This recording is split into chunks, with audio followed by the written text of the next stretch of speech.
Assalamualaikum warahmatullahi wabarakatuh. Alhamdulillahirrabbilalamin. Wabihi nasta'in wa ala umuri dunya waddin. Assalatu wassalamu ala asyrafil anbiya wal mursalin wa ala alihi wa sahbihi ajma'in, amma ba'du. Langsung saja, kami dari kelompok 3 yang terdiri dari saya sendiri, Afifatul A'immah, Mbak Afifi Rizky Maulida, dan Aprilia Nugraha akan mempresentasikan makalah ketiga dari mata kuliah Masail Fiqhiyah dengan judul pengguguran kandungan. Adapun subbab atau poin yang pertama yaitu pengertian abortus itu sendiri. Abortus secara bahasa itu berasal dari bahasa Inggris abortion dan bahasa Latin abortus, yang berarti keluarnya janin dalam kandungan sebelum waktunya. Kalau dalam bahasa Arab itu disebut berasal dari kata ijhad yang berarti membuang, melempar atau menyingkirkan, dan bisa juga diartikan menjatuhkan. Kalau secara istilah itu ada setidaknya dua tokoh. Yang pertama yaitu Bapak Sadikin Ginaputra yang mengartikan aborsi sebagai suatu pengakhiran kehamilan atau hasil konsepsi sebelum janin dapat hidup di luar kandungannya. Sementara pendapat dari Bapak Mariono Reksudipura itu mendefinisikan aborsi sebagai pengeluaran hasil konsepsi dari rahim sebelum waktunya atau sebelum janin itu waktunya melahirkan. Kalau dalam Kamus Besar Bahasa Indonesia itu aborsi didefinisikan sebagai terjadinya keguguran janin yang dimana merupakan tindakan sengaja karena tidak menginginkan adanya bayi atau tidak menginginkan bakal bayi yang dikandungnya. Kalau dari pemakalah sendiri itu menyimpulkan bahwa aborsi merupakan tindakan sengaja menggugurkan kandungan dalam rahim seorang perempuan sebelum janin tersebut mampu hidup di luar kandungannya, baik karena hal itu dilakukan karena faktor-faktor dan alasan tertentu. Kemudian untuk pembahasan selanjutnya yaitu macam dan faktor dari aborsi yang akan disampaikan oleh Mbak Afifi. Selanjutnya adalah macam-macam bentuk aborsi. Aborsi adalah tindakan yang disengaja untuk menggugurkan kandungan yang belum cukup umur untuk hidup. Maka di dunia kedokteran dikenal dengan 3 macam bentuk aborsi. Yang pertama adalah abortus spontaneus, yang kedua adalah abortus therapeuticus, kemudian yang ketiga adalah abortus provocatus. Abortus spontaneus adalah aborsi yang spontan atau yang alami. Aborsi yang terjadi dengan sendirinya, tidak dengan tanpa bantuan medis dan pengaruh dari luar atau tindakan apapun. Aborsi spontan ini bisa terjadi karena adanya kecelakaan atau adanya penyakit, atau juga bisa terjadi karena kurang baiknya sperma dan sel telur. Kemudian abortus therapeuticus atau aborsi medis adalah aborsi yang dilakukan dengan sengaja dan dengan pertimbangan medis yang sungguh-sungguh dan matang dilakukannya dan tidak tergesa-gesa, yang biasa umumnya dilakukan untuk menyelamatkan jiwa si ibu. Kemudian yang ketiga adalah abortus provocatus atau aborsi buatan atau aborsi yang disengaja.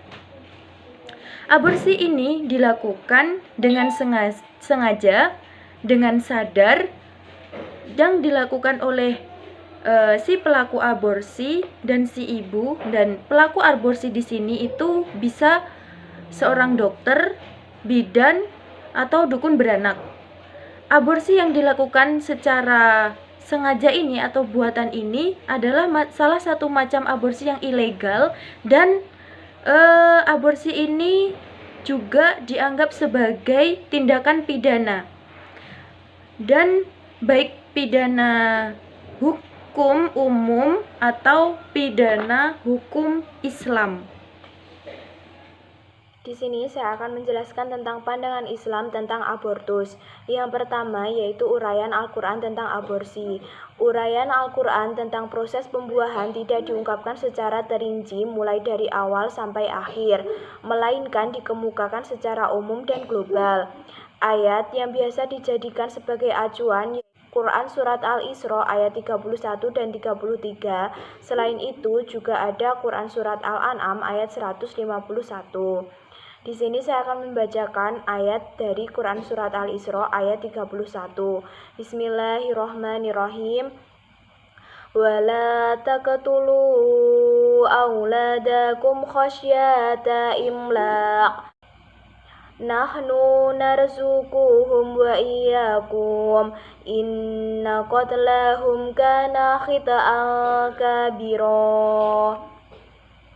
Yang artinya, janganlah kamu membunuh anak-anak kamu karena takut kemiskinan. Kami yang akan memberi rizki kepada mereka dan juga kepada kamu. Sesungguhnya membunuh mereka adalah suatu dosa yang besar. Selanjutnya yaitu uraian hadis tentang aborsi. Ditemukan beberapa redaksi hadis dengan derivasi periwayatan yang beragam. Dapat ditelusuri di berbagai sumber kitab hadis yang muktabaroh. Antara lain sebagai berikut. Yang pertama, saya mengutip dari hadis Sahih Bukhari dan juga hadis Sahih Muslim. Di dalam hadis riwayat Sahih Bukhari ini menjelaskan yang artinya dari Abdullah ibnu Mas'ud, proses kejadian manusia pertama-tama merupakan bibit yang telah dibuahi dalam rahim ibu selama 40 hari. Kemudian berubah menjadi alaqah yang memakan waktu selama 40 hari. Kemudian berubah menjadi mudghah yang memakan waktu 40 hari pula. Setelah itu Allah mengutus malaikat yang diperintahkan menuliskan 4 hal, yaitu tentang amalnya, rezekinya, ajalnya, dan nasibnya celaka atau bahaya yang kemudian kepadanya ditiupkan ruh. Selanjutnya yaitu hadis Sahih Muslim. Dari Ubadah bin Samit berkata, kami bersama dengan Rasulullah SAW di sebuah majelis. Lalu ia bersabda, aku dibaiat untuk tidak mempersekutukan Allah dengan sesuatu. Janganlah engkau berzina, mencuri, dan janganlah kamu membunuh jiwa yang Allah haramkan kecuali dengan hak. Selanjutnya yaitu pandangan ulama tentang aborsi. Pandangan ulama tentang aborsi ini terbagi menjadi 3. Yang pertama, aborsi sebelum ditiupkan ruh. Yang kedua, aborsi setelah ditiupkan ruh. Dan yang ketiga, aborsi karena darurat. Saya akan menjelaskan mengenai aborsi sebelum ditiupkan ruh. Dari ulama fikih berbeda pendapat dalam menetapkan hukum terhadap aborsi yang dilakukan sebelum ditiupkan ruh. Hal ini dapat diuraikan menjadi 4 hukum. Yang pertama yaitu dibolehkan secara mutlak tanpa dikaitkan dengan uzur sama sekali.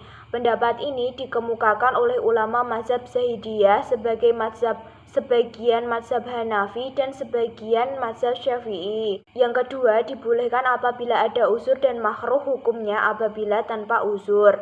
Uzur yang dimaksud adalah mengeringkan air susu ibu ketika kehamilan sudah mulai kelihatan, sementara sang ayah tidak mampu membiayai anaknya untuk menyusu kepada wanita lain apabila anaknya lahir nanti.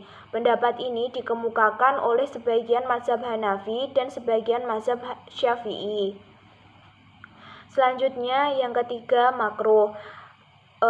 Yang ketiga yaitu makruh secara mutlak apabila belum ditiupkan ruh. Pendapat ini dikemukakan oleh mazhab Maliki. Yang keempat yaitu haram melakukan aborsi sekalipun belum ditiupkan ruh, karena air mani apabila telah menetap dalam rahim meskipun belum melalui masa 40 hari tidak boleh dikeluarkan. Pendapat ini dikemukakan oleh jumhur ulama mazhab Maliki dan mazhab Zahiri.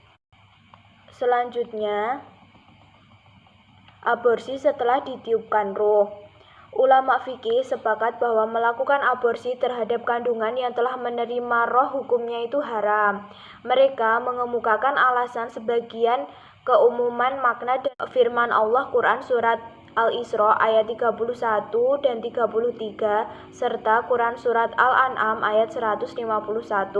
Sebagaimana yang telah dikemukakan, para ulama ini juga sepakat mengenai sanksi hukum bagi wanita yang melakukan aborsi setelah ditiupkan ruh, yaitu dengan membayar gurah atau budak laki-laki atau perempuan.